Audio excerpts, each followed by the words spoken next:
नमस्कार. रसस्वादमध्ये आपलं स्वागत आहे. आज आपण बघणार आहोत गणेश चतुर्थीच्या दुसऱ्या दिवशीचा नैवेद्य म्हणजे खीर. गावी गणेश चतुर्थीचा दुसरा दिवस उंदीरका म्हणून साजरा केला जातो. तर त्या दिवशी तांदळाच्या खिरीचा नैवेद्य दाखविला जातो.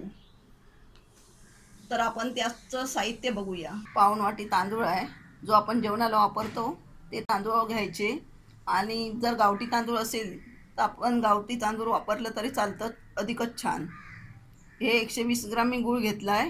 गूळ आपल्या गोडीनुसार वापरायचं आहे. 3 मोठे चमचे ओलं खोबरं, 1 छोटा चमचा वेलची पावडर, चवीपुरतं मीठ, 1 मोठा चमचा तूप आहे, 7-8 काजू आहे आणि चारोळी. हे मी तुम्हाला गावच्या पद्धतीत खीर दाखवणार आहे. आमच्या गावालाही काजू आणि चारोळी मिळतात. तर तुम्हाला अजून ह्यापेक्षा जर बदाम पिस्ता काय वापरायचं असेल तर तुम्ही ते वापरू शकता. तांदूळ थोडे गरम करून घेऊया.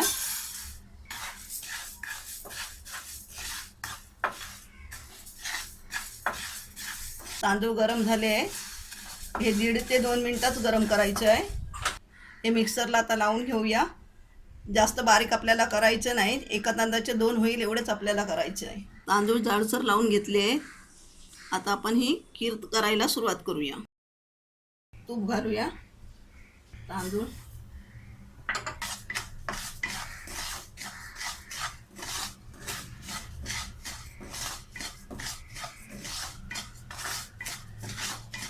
हे गरम पाणी आपण करून 3 ग्लास आपण पाणी घेतलं आहे.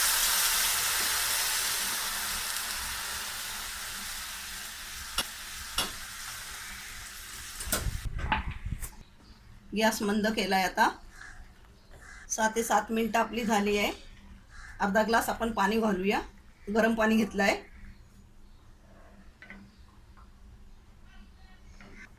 चिमूटभर मीठ घालूया. गोड पदार्थामध्ये चिमूटभर मीठ घातलं की चव छान येते. खोबरं मिक्स करूया. गूळ घालूया.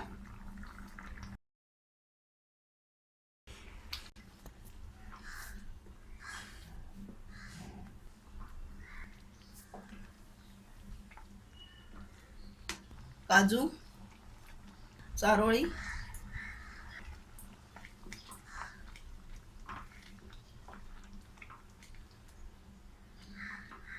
गॅस मीडियम वरतीच आहे.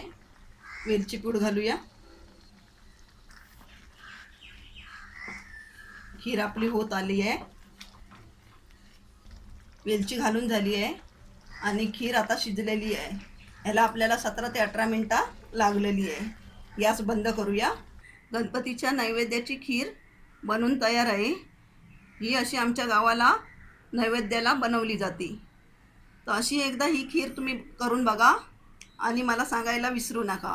हा व्हिडिओ आवडला असेल तर लाईक करा आणि रसस्वादला सबस्क्राईब करा. धन्यवाद.